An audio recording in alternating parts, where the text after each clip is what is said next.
Podcast Affirmation, back with the bang as always. Namhlanje sivakashele uMagasela Mzobe ulaphana ke umengameli ofisini likaMengameli uJacob Zuma uzoyichaza kahle kodwa bese thola ithuba lokukhuluma. Igama uSizwe Blose. This is the Podcast Affirmation. Uyazi sikulethela zona zishisa. Namhlanje sibingelele kuMagasela Mzobe. Ninjani mfethu? Hey, siyabonga mfowethu Blose nababukeli be-podcast Affirmation. No, siyabonga kakhulu. Kuningi ungacabanga bocabanga uMagasela Mzobe ngoba lezi izinto ezihlukene uzoyibona wena ukuthi ungena kuphi. Uke waba ku-student politics lapha e-University of KwaZulu Natal sibizwa kanjalo man. Wayilungu elicavile leSASCO. Ilungu elicavile leSASCO agcinanga lapho futhi beku-youth league ye-ANC wagcina seva kwi-structure esasibambile ngaleso sikhathi mingekho uboli be-ANC Youth League.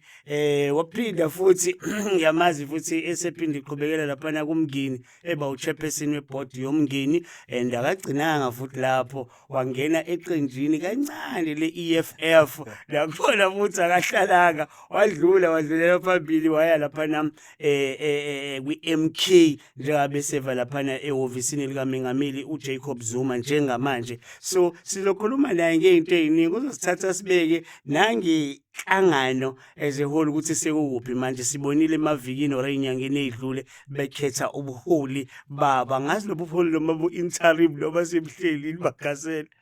Yeah, buhleli ngoba phela sebekiwe ngokusemthethweni uPresident uZuma. Ibona ke sebiyo babuholi until uPresident my assessor nobuholi decide ukuthi kumele kube ne-conference ezo-electa. Yazi wavele wayishaya khona nje ngisafisa ukwazi ukuthi yini le delayisa i-conference yini le engathi i-MK iyayisaba nge-conference kwenzakalani if isaba okwenzakalani nge-conference. Akusokuyisaba Blose ukwazi ukuthi isime operator ngaphansi kwaso kwipolitiki eSouth Africa sime kanjani. Iqiniso lithi ziningi izinhlangano ezikhona eSouth Africa ezingayile kuma conference for 10 years ukuthi ngoba i-MK mhlambe ngesasasa libe khona namavoti watholile. Ubaba Mashaba nje uHerman akakaze kwi-conference. I doubt abantu bayazi ukuthi ubani secretary general wakhe. Uminister uGatin Mackenzie akakaze conference for 11 years. Kuya ngezizathu. Iqiniso lithi i-MK ayikaqedi ngisho nonyaka yafonywa nge-16 December. Kodwa abantu ngendlela abafuna ngayo i-conference ungafunga ukuthi isiqedile u5 years. Iqiniso lithi seyintsha uma ingaya ku-conference njengamanje sengaba i-disaster.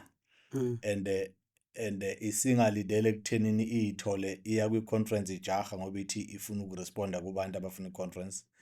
Kanti ayikakabi nezinhlaka eziqinile enough ukuthi zikwazi ukuresista mangathiwa khona abafuna ukusebenzisa leyo nkomfa ukuthi babulale i-MK ngokufaka imali elect ubuholo obu-wrong.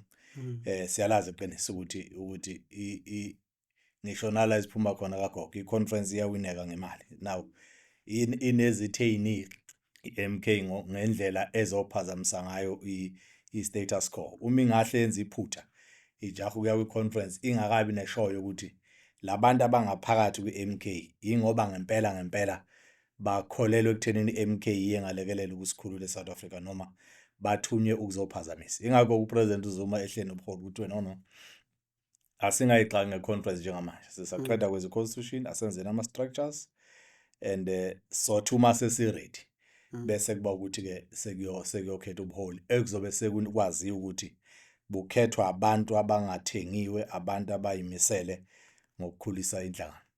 Yazi ngeke ngibheke la kuke wane nesikhalo sokuthi ngathi liyadingeka iqembu or inhlangano ye-opposition to i-ANC in a true sense. Ngabe wrong yini umuntu be-analyze lento ukuthi abantu abaningi eSouth Africa sebethathe i-MK njengaleli qembu selifikile lizoba i-opposition strong kwi-ANC.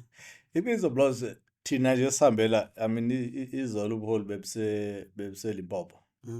Namhlanje busempumalanga siyaqhubeka senza lama visit. Iqiniso lithi after 30 years of democracy abantu sebebonile ukuthi akusiyona kuphela i-ANC engakhulula abantu. Futhi kungenzeka ukuthi i-role ayisiyidlalile yafika egcineni. Ngoba phela uma ifonyo i-ANC kwa ukuthi ikhulile abantu eSouth Africa bathola idemocracy ekungenzeka uma sihleli ngempela sibuka which we getting ukuthi abantu bafika kuleyo conclusion ukuthi kungenzeka ukuthi ngokudalwe umdali sesiphelile isikhathi ANC. Lokho kungenzeka ekufuna singakubalekeli ukuthi bayidlalele i-role baze basinike idemocracy. Now iqiniso esikhona ukuthi akekho umuntu olwela ukuvota eSouth Africa. Wonke umuntu olwela ukuba ukuthola umsebenzi, wonke umuntu ukulela impilo engcono, wonke umuntu ukulela ukuya esibhedlela esisebenzayo ongakwazi ukulapheka uma uya kuso. Bonke abantu bafuna ukuya ezikolweni bathole ithuba lokufunda noma bengenamali, kodwa futhi mabeqeda ukufunda bathole imisebenzi.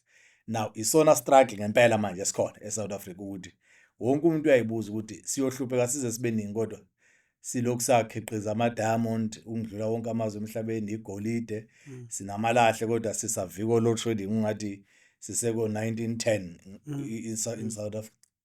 So abantu sebefikile kulo conclusion ukuthi hey, kungenzeka mhlambe kumele sinike MK ithuba lokuthi kube yi-opposition yangempela emela abantu abamnyama, ngoba i-opposition ebeyi-DA besasonke ukuthi mabekhuluma bakhulumela i-interest yabelungu and benze kahle for ukurepresent abelungu.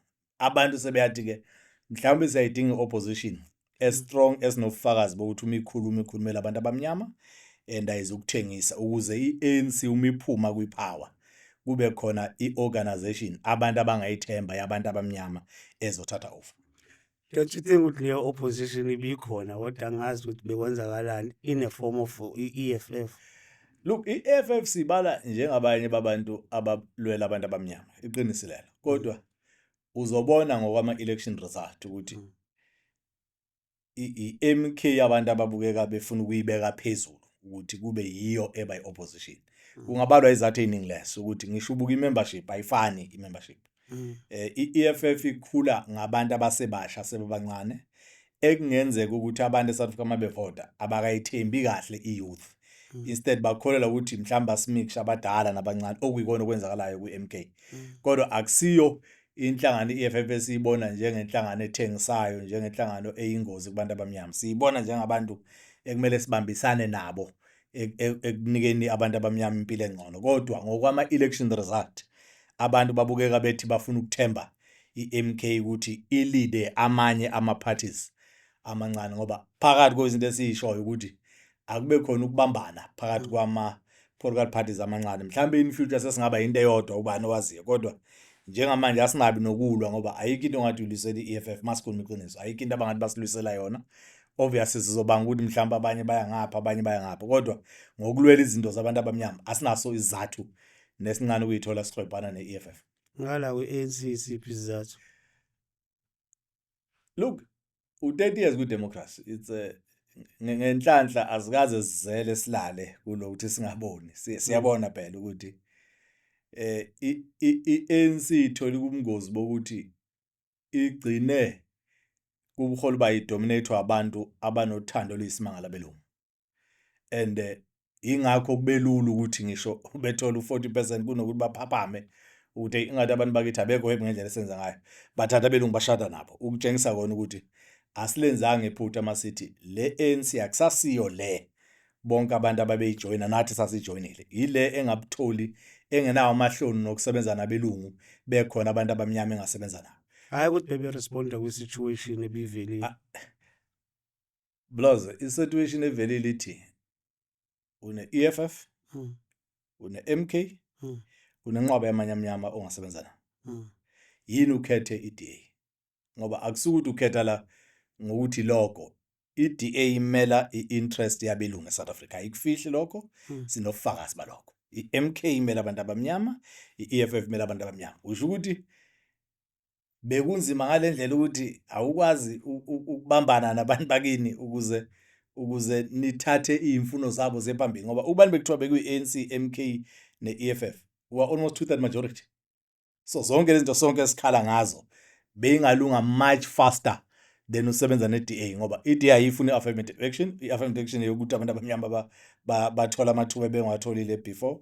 I-DA ayikholelwa ekuthenini imayini ayibuyele kubantu abamnyama, ayikholelwa ukuthi umhlaba ubuyele kubantu abamnyama. Yini ebingase ibahlanganise okwangempela uma sibuka ama-policies abhalwe phansi awe-ANC nawe-DA? Ayikho into ubungathi uma uyibheka ngaphandle ukuthi bebesitshela-ke bethi i-market naye singaboni manje ukuthi i-market isize ngani. Bebe celebrate 100 years but i-unemployment isese-high eSouth Africa, akunabantu abafikayo abangaphandle abazotshala imali eSouth Africa. So siyakholwa ukuthi bebenayo i-option ngokuthi i-leadership yabo isidominate abantu abanothando oluyisimanga labelungu. Bachuze bona, akekho baphoqile, bachuze bona ukuthi bahambe bayosebenza ne-DA. Nangu uPanyaza ukwazile ukwenza eGauteng. Bebengakwenza bano-40%, uPanyaza unaba 34%. But ukwazile ngo-34% ukuthi athi akafuni ukufaka belungu entweni yakhe uma bengazi ukuvumelana nenqumo abafuna ukuyithatha. But still anikho nini. No, eGauteng asikho. Ngisho khona eGauteng. No, akudinganga. Anikho. Sengisho ukuthi the-EFF futhi sengisho le inhlangano zini ezaziwa ngokuthi zi-pro-black. But anikho still kuyena uPanyaza lapho instead futhi mhlambe nimsupport uPanyaza animsupportanga from the word go. Ukuze eGauteng bakwazi ukuphasa ama-budget. I-DA bengawafuni ukuze uPanyaza akwazi ukuphasa le budget eya kubantu abamnyama. Ingoba i-MK ama-MPLZ amsupportile, ingoba i-EFF imsupportile. Openly ngokuvota ngoba bezivumelana ukuthi into ayipresentayo noma ingasiqondile kahle kodwa ngaphakathi komgomo wayo ikhona ukuthi izinto zizoya kubantu abamnyama kuzothuthukisa ama-townships. Saze sithi asimsupport bese simmonitor. Akasi-invitanga ke kwi-cabinet ngoba bebengeke bamvumele national. Iqinisile lokuthi njengoba ubona nje ukuyincindezi yokuthi i-leadership national ye-ANC ifuna athatha belungu abafake ecabinet. Okwabo ke lokho songakungena. Kodwa kuma programs la afuna khona ibudget ngoba ukuba zange i-MK ne-EFF imsupporte kuma budget abo bebengeke bayiphasa ibudget. Uma bengakwazi ukuphasa budget ukuthi umuntu abakwazi ukuholela abasebenzi, abakwazi ukuhambisa imfuno zabantu abakithi emalokishini. Sithe noma beqhubeka benza lento abayenzayo ngoba akayifakanga i-DA kule cabinet yakhe. Uyadinga ukuthi simnike i-chance ukuthi siba support kwi-budget. Ngaphandle kwethu bebengeke bayiphasa ibudget. Namhlanje sifakashele uMagasela Mzobe olaphana kwi-MK uMagasela Mzobe olaphana kwi-MK office likaMengameli uPresident Jacob Zuma akupha office aba headquarters akupha ekhaya. No awakwazi kubasekhaya. Sichazile kwi-media briefing last week Friday ukuthi khona ama-ability esesiwatholile busy ngama renovations. Sinesifiso sokuthi uma celebrate unyaka oqala i-MK yazalo siwavule openly already kubhizi ngalawo ama processes. So izoba seGoli head office yokuqala, eyesibili engeze ukuba nkulu njengaseGoli izoba KwaZulu Natal eThekwini, hayi eNkandla eThekwini. So sizoba nama office ayi2 kodwa njengamanje akhona kuma regions ama office ama regions. I know ukuthi KZN nayo izoba neyaye province eMpumalanga banawo ama office kuma regions. Gauteng banawo kuma regions bayalontshe Limpopo nase. So akhona yonke indawo. Ukuthi ngoba phela asikavuli national so abantu bayitshela ukuthi i-office eNkandla likhe eNkandla futhi alizokuba seNkandla. So Magasela uthini kumuntu othi abantu bathanda i-MK ngoba bethanda umengameli wayo, not necessarily i-MK as inhlangano or iqembu because laqembuka kwi-ANC. So umphendula uthini umuntu osho kanjalo because manje i-danger isekuthini futhi bo remove uZuma kunengozi ukuthi ama numbers abantu abanisupportayo behla. Ngeke sikubalekele ukuthi abantu umhlaba wonke balandela abanye abantu. Ukuze usupport ibhola khona abadlali baleyo team ekumele ubathande kuqala. Awuvela uthi nje ngithanda iChiefs ngoba iloko. Uma uMessi eshiya kwiBarcelona kunabantu abaze bathuthe nemizi yabo beyohlala la ayakhona ngoba iqiniso lithi abantu kumele bathembe umholi kuqala bese bemlalela ukuthi ithini vision yakhe ngale organization ayenzile. Now njengamanje ke uNcamalali iyona into abhizi ngayo ukuthi nakuba nize ngoba nithemba mina nezinto engiyishoyo kodwa angifuni kube ithemba lami kuphela kube ithemba le-organization. Ingakho ke since ama-elections usibize nje sonke wasiqoqa ukuthi yini engifisa ningilekelele ukuthi kube ne-constitution. Nazi izinto engiyicabangayo abantu abangicabanga bayilandele kimi nayo indlela engifuna siyiphathe ngayo ninaka umsebenzi wenu ukuthi nithatha ama-computer nikutype lokho kube i-constitution. Sikwenzile ke leyo process ya kwi-National High Command wasethi ke asambeni ke sekubantu siyobatshela ukuthi akusafanele ulandele mina kuphela ngothando kodwa noma ngabe kuthiwa unenkinga nami njengoZuma nansi iconstitution and ukutshengisa ukuthi akusiyinto yami weza nalo lonke ithimba lakhe lama officials ne-national command ukuthi namba abantu engibanika lo msebenzi ukuthi bathathe lethembe enalo kimi nothando enalo balenze ivision yabantu bonke eSouth Africa kube iorganization. Ingakho ke njengamanje umsebenzi wethu ukuthi sambe sibachazela abantu ukuthi akusiyiZuma Party, MK Party ayifome ngoba elalela abantu ukuthi bakhala ngani. Labo bantu ke sekumele bayimultiply ke manje sibe noZuma emabranchini, sibe noZuma kuma region nakuma province. Ingakho ubone ukuthi uhlobo labantu asebeza ngapha sekuze no Floyd Shivambu akayedwa abaningi abezayo nabazoqhamuka kwamanye ama organization abasebebona manje ukuthi hayi ngathi lento akusasiyo le besilokhu sisho ukuthi izophela ngoZuma. Instead uZuma yinto afuna ukuyishiya kithi ukuthi njengabantu base South Africa wozani uma seni la sesiya conference niyokhethana ukuze nginiguide mina ukuthi yipi indlela abantu abathe bafuna siyiphathe ngayo. Yeah, i-question yami kahle kahle Mr Mzobe biya kakhulu kula le into ye-constitution ngoba angithi nifuna ukwazi ukuthi abantu on the ground bafuna ukwazi ukuthi MK imelini. Understand? Okwamanje ngokwe-question yami bekuthi abantu abaningi bebesagcwele uZuma ekhanda ukuthi hayi nayi insizwa yakanqamalala silandelela yona insizwa yakanqamalala ngoba siyayazi mhlambe imisebenzi yayo. You understand? But akukho umuntu okumbandakanya nenhlangano.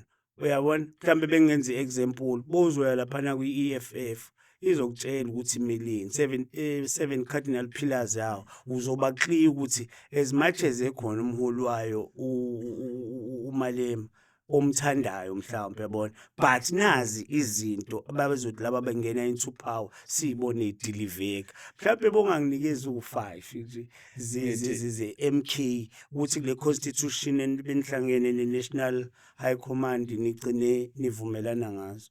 Yeah, you see uma ukule constitution amephi lo mbuzo ngoba i-constitution iwona eanswerishayo ukuthi kwi-preamble sibeka ngokucacile ukuthi ukuze ube yimember ye-MK udinga ube nothando labantu abamnyama elimangalisayo.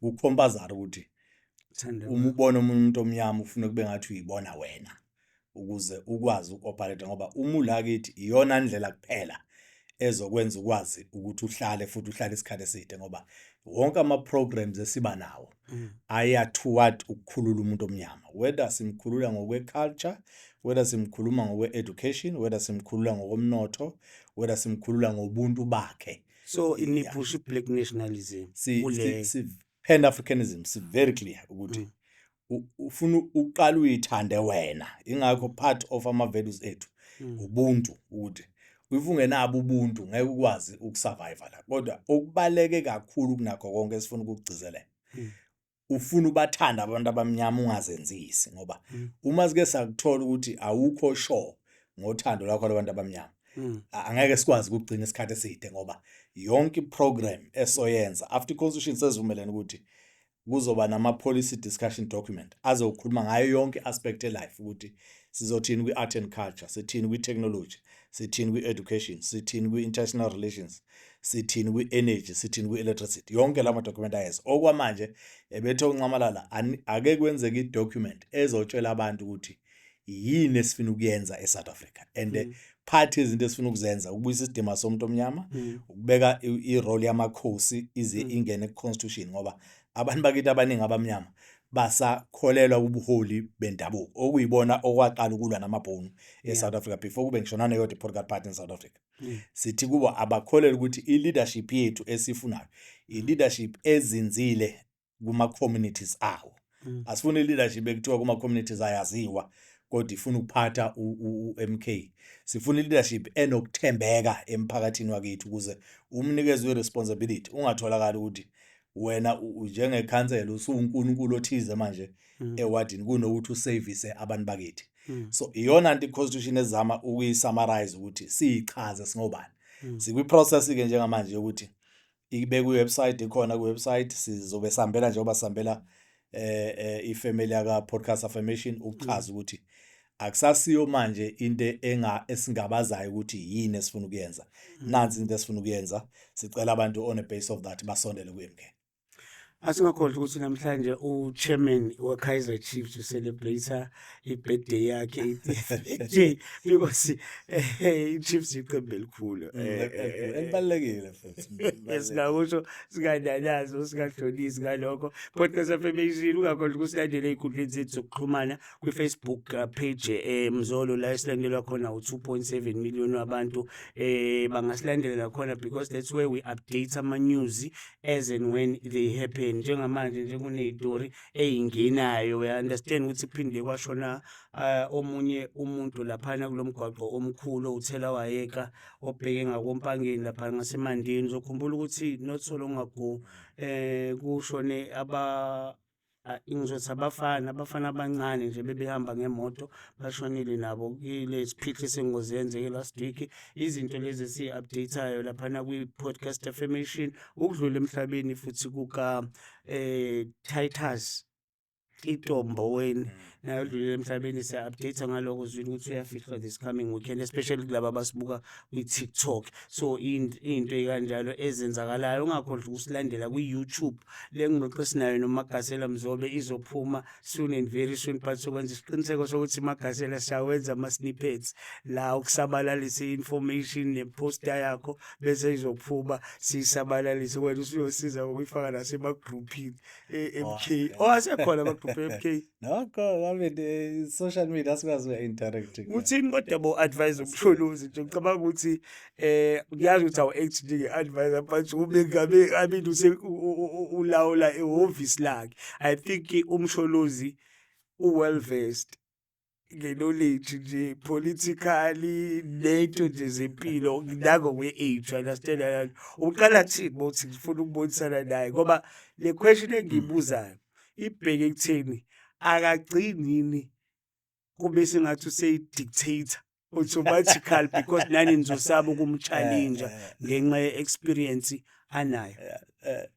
Ngenhlanhla isimidanyana iminyaka ngisebenza eduze noNcamalala kwezepolitiki and wonke umuntu oke waxhumana naye, whether izinto zomndeni, izinto nje zomphakathi or amakhosi or yithi esehhovisini nakwinhlangano ethi uwomunye wabaholi abangakuveza ukuthi bazi kangakanani uma bekhuluma nabanye abantu ukuze banga-intimidate abantu. Iqiniso lithi enye nje izinto egcina usuyifunda ngokusebenza kweduzu i-ability yokwazi ukulalela abantu noma bekuthiwa ucabanga ukuthi ngesingawe babheda kangakanani, kodwa ngoba bona basuke bekhuluma kuyinto abayithandayo abakholelwa kuyo kufanele ubanike ithuba lokuthi ulalele. Now akasifundisi lokho kuphela, nayo into ayenzayo ukuthi iqiniso lithi unayo impela iminyaka emide kwipolitiki, kodwa khona izinto naye abuzayo ukuthi bafana bakithi anike nichaze la yini senza njani uma sekubeka nje. Mina bengibona ukuthi senze nje nina nithini. And isikhathi esiningi iqiniso lithi uma ukuthi lento esisuggestayo kuye naye uma eyibuka uyakuthi hey noma bengayicabangile kodwa ngicabanga ukuthi iyenye izinto esingayizama. Kuningi abakuvumayo ukuthi kwenzeke okusuke kuyimbono eqhamuke kulabo abasebancane kunaye. Kodwa kokuningi futhi naye uyasilekelela ekutheni ngoba ngithi kubuye kube nokufuna ukushesha kwezinye izinto. Uthi noma ifika i-ID ungakayiprocess kahle etarani uyayifuna ngathi ungasheshe urespond, uyabona. So niyakwazi ukumchallenge kakhulu, angeke ngiqamanga. It's futhi akusina ukuthi ukuchallenge, I think uye osuke esichallenge ukuthi sikhulume ngoba noma uthi kulo daba uthi ngeke ngithule ngoba ngeke ngamuzwa upresident ngathi ufisa kanje, kodwa uyakuphoqa ngeke mina ngicabangayo nina nithini. but he's ready to find out.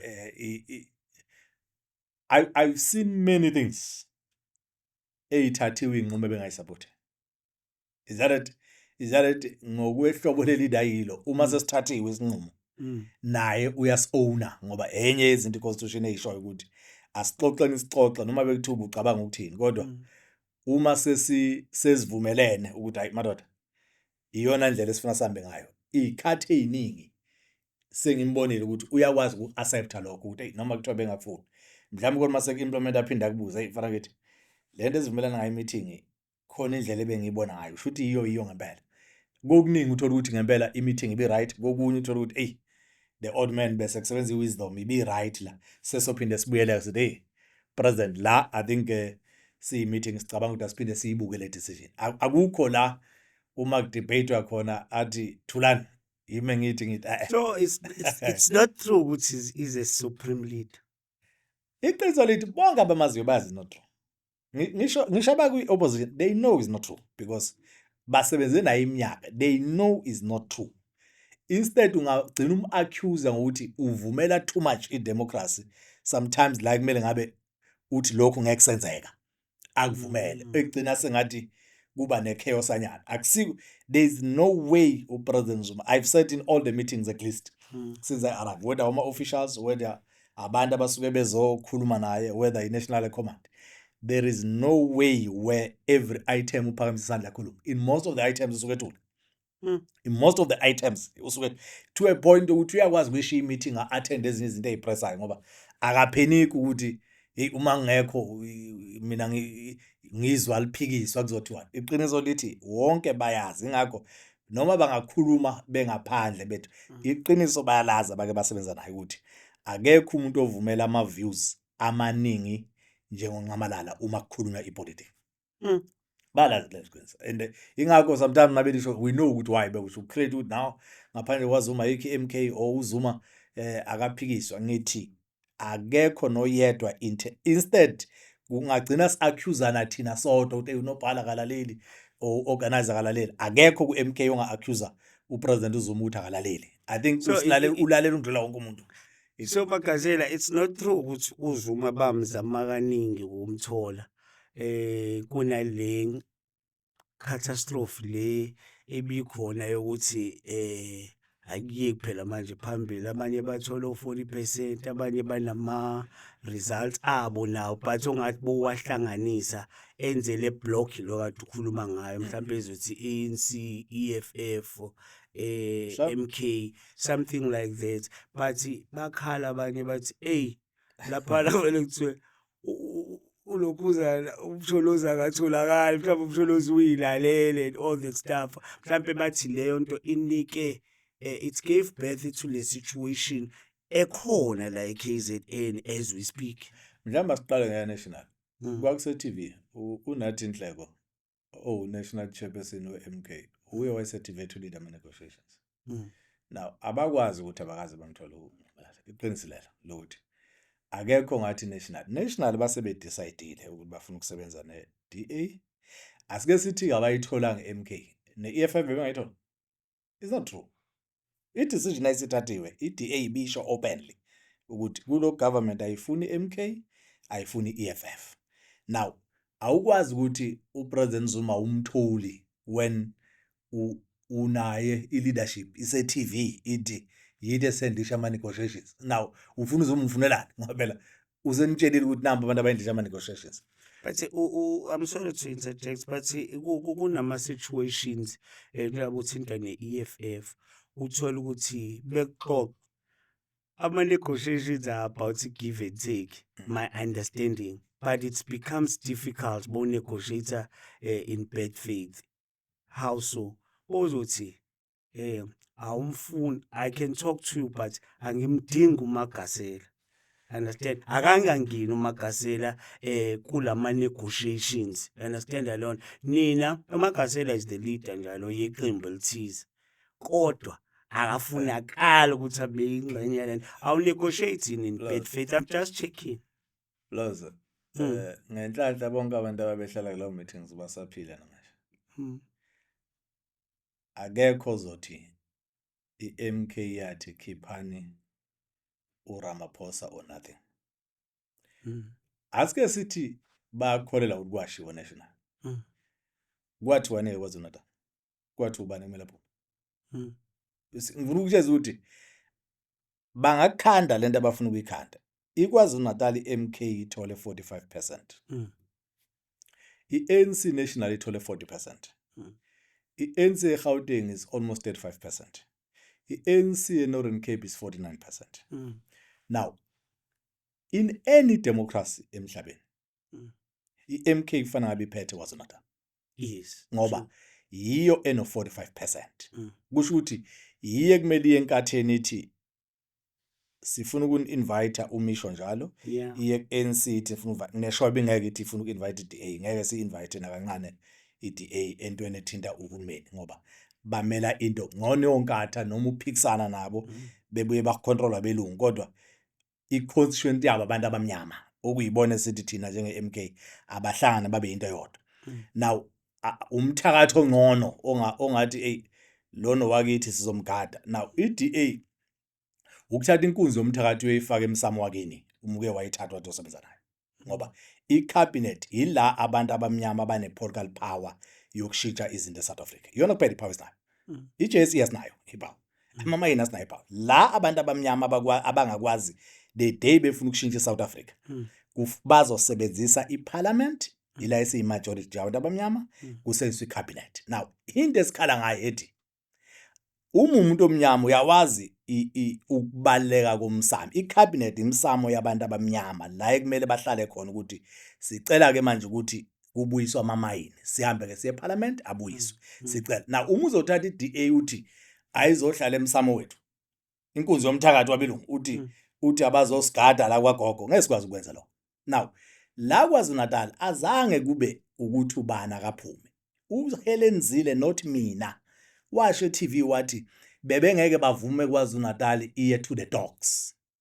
Meaning uvumeli MK leader KwaZulu-Natal kufana nokuthatha abantu abaZulu-Natal ubayise into the dogs.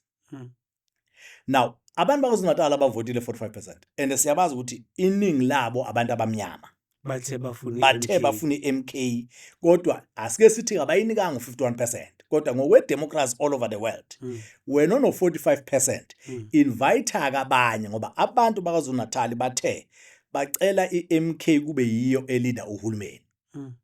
Now ahlala kaMasela decide ukuthi azontshontsha amavoti abantu wona ngoba i-IFP, i-ANC ne-DA ne-NFP laba sebehlewula namhlanje kodwa yiba abathengisa abahamba nani naleko ngoba lo hulumeni okhona KwaZulu-Natal akusuhulumeni wentando yabantu and abantu bayakwazi lokho and very soon sizobe sikuma region sichaza lento and abantu bangakhali if abantu baKwaZulu-Natal sebesukuma bema ngeenyawo bedemand ukuthi amavoti abo bawanikeza iMK yiyo ababethe ayilide iKwaZulu-Natal. Sihloniphile national asikho happy ngeGNU kodwa iNC eyikhethelayo ukuthi ufuna ukusebenza nobani asizwingena le. Asikho happy kodwa ichuzele. eGauteng asikho government kodwa ngeke usizwe isikhala sithi uhulumeni waseGauteng awukho legitimate ngoba ulidwa umuntu wathola amavoti amaningi kunasonke. Northern Cape kulide ANC yayithola ngo50+1 kodwa ngoba yiye yathola u49 leader wonke umuntu. Uma kuzwa KwaZulu-Natal kuthiwa no siyanivikela abantu baKwaZulu-Natal indlela enivote ngayo benitshengisa ungahlakaniphi iDA yazi ukuthi yini engcono for nina. Now yilento ke sithi MK ilwa nayo ukuthi asifuni ukusupervise wabelungu. Abantu baKwaZulu-Natal imajority abamnyama bavotele 45% iMK. Iyona ekumele ngabe ileader uhulumeni KwaZulu-Natal nabantu ecabanga ukuthi ingakwazi ukulida nabo kangcono. Hayi lo butsotsi obenzakalela onohulumeni ongavotelwa abantu. Ingathi no premier kodwa iyathola 18%? 18%. Inama seat angaka u16 out of 80 KwaZulu-Natal. Iphethe neANC eya rejectwa abantu no 16%. Iphethe nenkatha. Now iqiniso lithi KwaZulu-Natal awunayo uhulumeni wentando yeningi. And MK asihleli ngoba sihleli. Sisahleli ngoba silungisa ama structures ethu, sisalungisa iloni constitution ethu, siyasiprepare ukuphatha iKwaZulu-Natal. And sizoyiphatha ngoba abantu ama-committee lapha e-legislature man nikhona. No bakhona ama comrades. Awathathe ukuthi if uvuma ukuthi niyaseva aniyona iningxenye anilekeleli yini ekubhebhethisikeni lo mbono ongekho ozothi because manje isithi lento iMK nayo iyalekelela ekuqhubekeni kwale GPU ekhona. Bekuyisimo esinzima kabi. Uzokhumula ukuthi MK ke yangaya nasa National Assembly. Ngoba ubuka lokho ukuthi uma siya la siparticipate eParliament akusiko yini ukuthi senza lento wrong eyenzeka ngohulumeni ontshontshiwe KwaZulu-Natal ukuthi abantu bazobona ngathi siyavuma kodwa bese ithi enye into uma ubuka eduze uthi asimele labantu abaphethe, simele abantu abasivotele ngo-45%. Yeah. Noma ngabe kuthiwa siseziney'nhlelo zokuwisa lo hulumeni ophethe KwaZulu-Natal, kodwa ivoice yethu abantu abasithumile ayizwakali kuma-committees ngoba i-committees akusu-government, i-parliament. So ngokwe-parliament siyaparticipate e-legislature ukuthi abantu bakithi at least silokhu sikusho lokhu abasithuma ukuthi sikusho. Nama-members ethu e-provincial legislature athole i-experience ngoba uma sesiphethe ugovernment sobe sithatha kuwo ukuthi kube yiwo ama-MECs no-premier. So Magasela bekuzwa kahle ukuthi nizaba experience at the same time, but manje into eyi-problem enkulu eyokuthi kabe nilekelele iqhubekele kwalo hulumeni. Angithi amakomiti lawa abaluleke kakhulu ngoba iwona alekelela nasekuphasisweni kwama-budget. Lama budget lawa alekelela kakhulu makuthiwa kunenhlekelele laphana kuthi ungathi uthonati kuphume i-budget ezothi akuhanjwe kuyobhekwana nale disaster elaphana. Understand? I think niyawulekelela lo hulumeni lithi alo endorse kodwa nani niyalekelela ukuthi uqhubekele phambili. You know Mavuso, enye into leadership ebuhlungu ileyo yokuthi wenzani uthatha isinqumo sokuthi lo hulumeni awuwe ngendlela elimaza abantu bakithi noma ufuna mayuwa uthathe. Nathi asifuna ukuthatha usulele phansi ngesisu kakhulu ngoba ziningi izinto abantu bakithi abayifunayo. Now irresponsible leadership ithi asithi si-challenge uyakuthi sisesecourt ngoba ngisho nama-committees indlela abayenza ngayo kwashintshwa nje imithetho ngendlela njengekho emthethweni ngoba kulwela ukuthi ama-committees abangadominatewa yi-MK ngoba besaba lokho ukuthi MK umike yadominata lama-committees decide ukuthi ayiphasi i-budget awukho uhulumeni ozoba khona. Ingakho nakhona irojiwe futhi MK sisecourt. Uyabona-ke Blose, uma ungaya kwima-video kuvotelwa upremier waKwaZulu-Natal eParliament, I've never seen into enjengaleyo. I've never seen into enjengaleyo in any democracy in the world. Uyabona sasehlathini wakazi ulibone and into ebuhlungu sifakwa ijaji elaliphethe umcimbi eMaritzburg ngangikhona. Uma kuthiwa ingakubona wawuze ngomsebenzi nami ngize ngokwami. Uma ubuka indlela okwakuvotwa ngayo ngeke uyivumo ngisho ku-SRC elections, ngisho kuvotwa ama-ward committees ngeke uyivume lento ngoba uma kuyi-secret ballot sifundiswa ukuthi ufike uvote kwibhuthi yakho kunezathu yini kumele kube yi-secret ballot ingoba usuke lapho ususebenzisa unembeza ne-constitutional right yakho. Kwi-legislature KwaZulu-Natal wawufika uvote utshengise amaqembu lawo khona akusho thina kuma-video kuyabonakala iraiswe kwijaji ukuthi judge akusindlela yokuvota le. Kufuna ngabe kuyi-secret ngoba yayenzeka same day nase-National Assembly. E-National Assembly wonke umuntu uyalapha afika vote. Susa lama-ballot next to lama-politicians ngoba ayababona. Ijaji refused. Refused nje. Bukhona ufakazi. Instead wathi acishwa amakhamera abantu abangashuthi ngamafoni. Ngenhlanhla sikwazile ukushuta sikhuluma ngento esibonayo abantu bayibonile. 2 uraiswe kwijaji. Judge bekuthiwe kwi-circular esayinwe uChief Justice uZondo. Uma kuqeda ukuvotwa wena njenge-presiding officer ngoba uSpeaker akakhethwa uzohamba nabantu bakho niyobala. Ya-objectwa e-National Assembly. Leyo nto yenzeka same day. Umuntu obhalele okungathi uJudge President uZondo wayishintsha kungakavotwa KwaZulu-Natal wathi cha niqinisile uma kuvotwa sekuyobalwa ANC lethu umuntu wakho, DA lethu umuntu wakho, IFP lethu umuntu wakho, MK lethu umuntu wakho. KwaZulu-Natal zange kuvumeleke lokho. Instead kwathiwa ijaji izothatha lama ballot liwabala exiteni. Ngangikhona la liphuma kwi-chamber. Hayi babalelwa nge-chamber. National Assembly wonke amaphathi ayekhona to observe okuyinto eyenzakala noma kuthiwa ama-by-elections uma kuvota nje kunama-observers. KwaZulu-Natal ayikho i-political party eyabona kubalwa.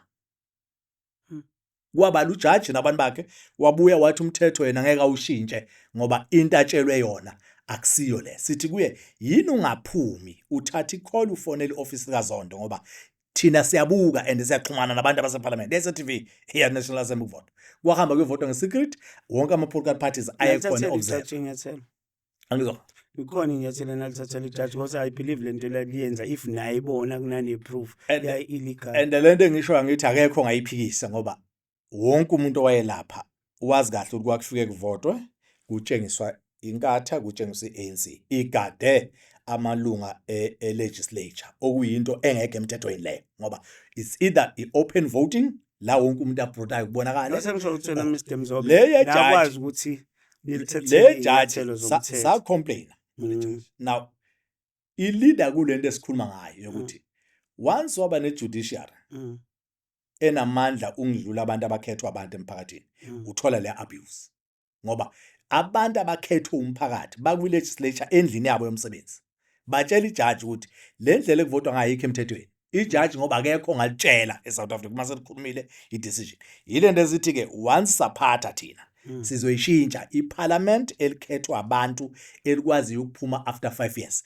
yile kuzoba ne-final decision amajaji awa-implemente ama-decisions afunwa abantu iyona democracy esilethayo i-parliamentary democracy ngoba amajaji asesi-abusile etshengisa ukuthi uma esekhulumile noma ngakhuluma nonke legislature ngoba babelapho i-majority yabantu ababe ngumsindo lapho eparliament kodwa ijaji lakwazi ukuthi lona lodwa lithi ngeke likwazi ukwenza lokho nizovota noma kutshengiswa ngoba phela uhleli la sikhuluma ngento ukuthi wayengaboni wayekuhleli siyibona nathi nabo ufakazi vimba lo mhlolo wenzakala ngedemocracy ijaji la ngengene laba lalodwa ne-staff member ayikho i-political party eyathumela umuntu wayobona kubalwa now sithi from day one kwakuyi-crime scene ingakho ke sithi uma sesirate ngoba asithule i-crime scene epresided over epresided ijaji ijaji la presida over a crime scene eyenzeka e-legislature eMagasela. Ngifuna ukucheck something labakhazela before sivale because kuningi kafanele esikhulume ngakho ufuna kubeka lale inkinga ze-MK zangaphakathi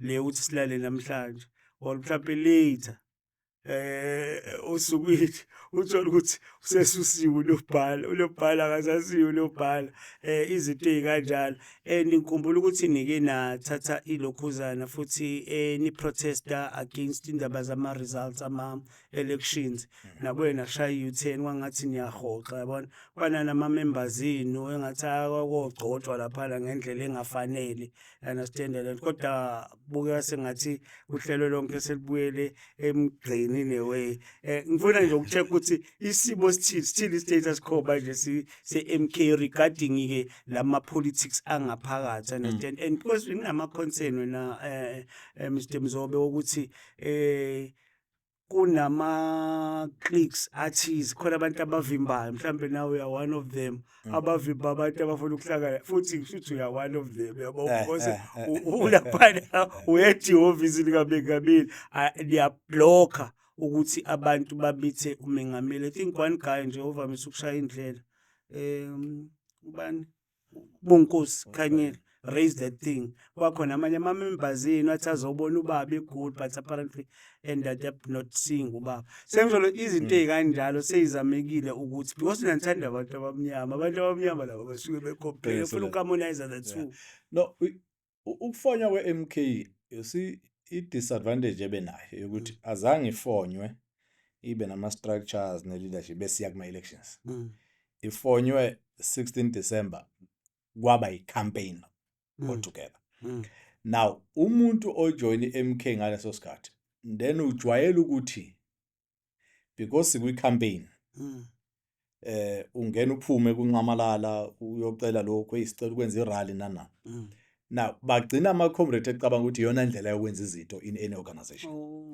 now uma esethi upresident Mzoba usondele uzongilungisela i-office lami ukuthi libe structured ngoba sesine-responsibility manje as an official opposition si-prepare ukuzothatha KwaZulu-Natal si-official opposition eMpumalanga so le nto kuthiwe eyakwaZulu-Natal we the number 2 party eMpumalanga sengidinga indlela yokusebenza ihluke kule ye-campaign sekudinga manje ezinye zezinto zenziwe yi-leadership ebekiwe ukuze kimi kuze izinto ezidinga ama-decisions ka-president ngempela now ama-comrade ajwayele ukuthi uma ufuna ukwenza i-birthday eNewcastle yogogo thize ona 90 esicela umsholozi ezekhona uyabona uyathanda ukuza kodwa uyamajina how many birthdays per week athola ama invitation yakhe so uma usuqala ke sekuthiwa asike sibuke into okay le birthday hey lokho kubalekile ngokuthi nanani ayi bengicela ukuthi ngeke kuye angithi ke sebeyakhala laba abanye ukuthi asinayo iaccess kanti asisakhampeyina ngithi manje so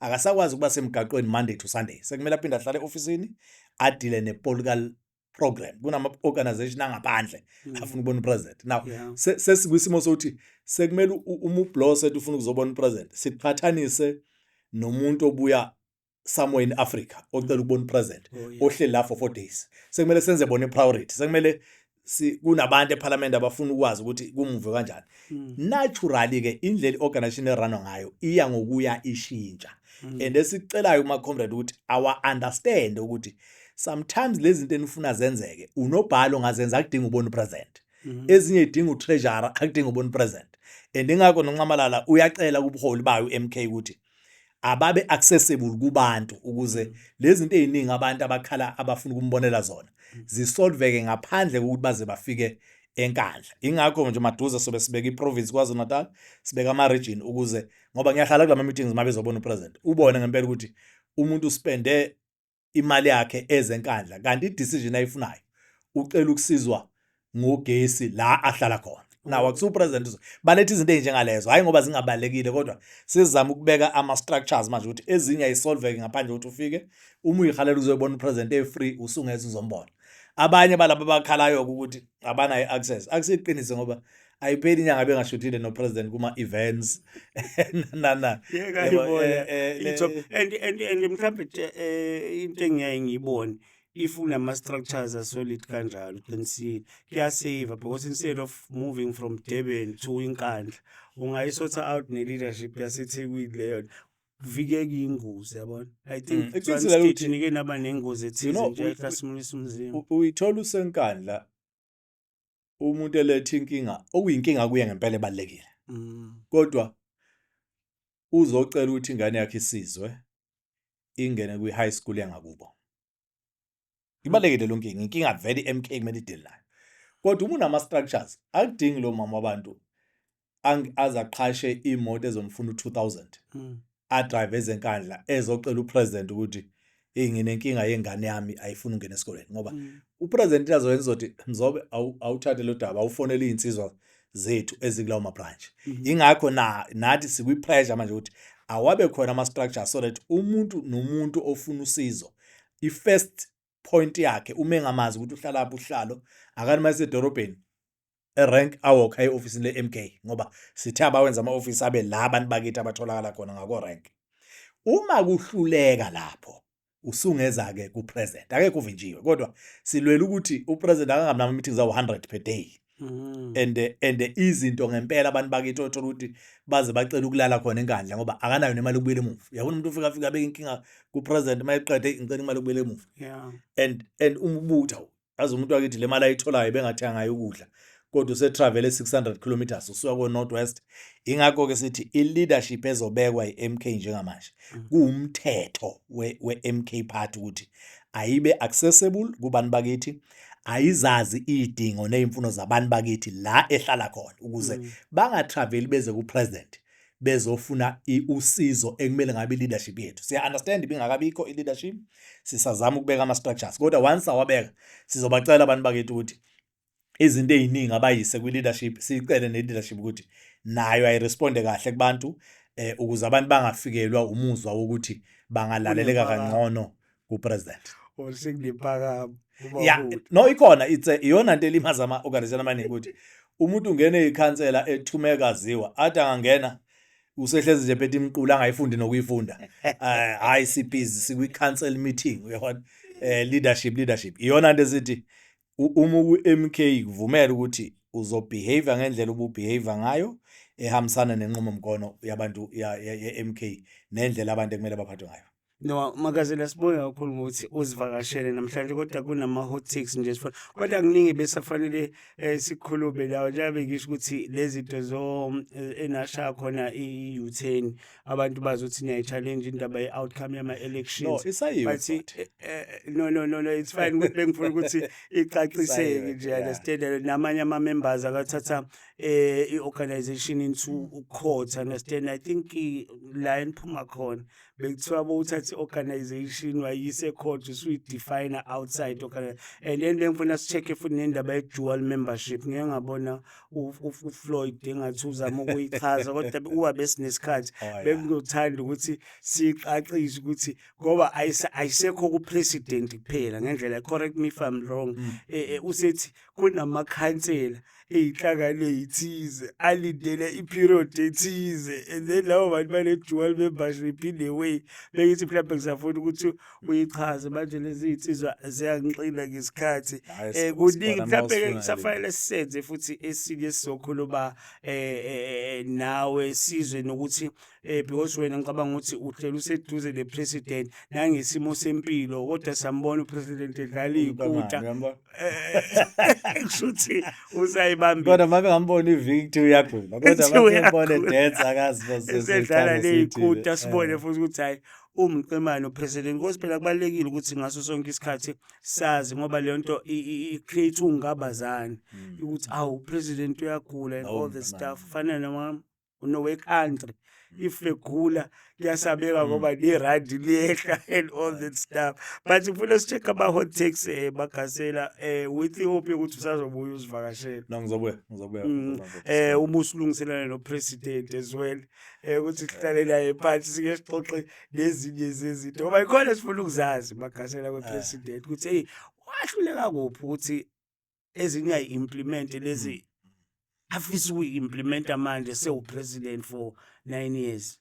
Understand? But sizoyi-check amasithola leyo platform. Ake si-check-e la uyi-Pirate noma uyi-Chiefs? Chiefs. Shuthi ungasho nje laphana ukuthi happy birthday Happy birthday Chairman Kaizer Mtaung. Sinethemba lesizini izinto ngathi ifuna ukuqonda kahle. Naye le-cup sesiyitholile. Yashayisa bulala abantu bro. Hayi simaqiniso. Iyaqoqeka yena La kulezi Mr Mzobe umuntu wasekuseni or umuntu wantambama sengenzela ukuthi nabafuna ukukufonela bazi ukuthi usungatholakala nini utholakala nini. No ngiyatholakala ekseni. Umuntu we-economy noma we-business class. Ama-have nots. Travel economy bakithi travel. Umuntu wamasudo smart casual. Yabona nje ngwijini namade kodwa no but phela ngithi uphushile ukuze aliboza we-podcast Affirmation with abalandeli bayo ogqoke kanje isikhathi esiningi umuntu ocasual. I know, I think nje sibonga kakhulu ngesikhathi mfethu all the best kwinhlangano yenu, hopeful ukuthi izinto izohlangana ngoba angithi nisasihlanganisa futhi iza kahle i-Chiefs iza kahle impela sifana nempofana kule nsuku sibuka kasiqoqekile no siyabonga kakhulu Blose nababukeli be-podcast Affirmation nizoyisupport bese ningenile kwe-government. Hey, yabona mase sikhuluma ngilanga seyikhuluma icaca ngoba iqiniso lithi akufanele nje ngo-2024 ungabe abantu abaphethe uhulumeni aba-advertise ama-podcast ngo-2024 it's kuthanda ukuba ihlazanyana. Sibonile-ke national bafake umuntu we-DA asazi ukuthi niyolithola yena usizo ngoba phela uya seyothatha idle. Iqiniso kodwa lithi part ezinto uyayibona mase sikhuluma nge-media transformation kwi-grocer. Ama-podcast, ama-independent media organization iyona imali ezongena khona kakhulu uma sesiphethe. So qala ngekwazi Natal sinzwisa ukuthi uma siphethe kuphathwa kanjani. Asibuye kakhulu ku Magasela Mzobe uzobezivakashela namhlanje uheda-ke i-ofisi ekamengameli upresident Zuma laphana kwi-MK Party Party ibizwa kanjalo. No MK Party. Kuthiwa khona yangempela khona leyabanga next time soyiqoqa IEC wazoyedwa wazile yona kuphela IEC ayivumile le Mkhonto Wesizwe Party. That's it. Do what I want to do. If you do it, please take pictures. See you in 7. Keep on following Podcast Affirmation, your #1 podcast, the KZN.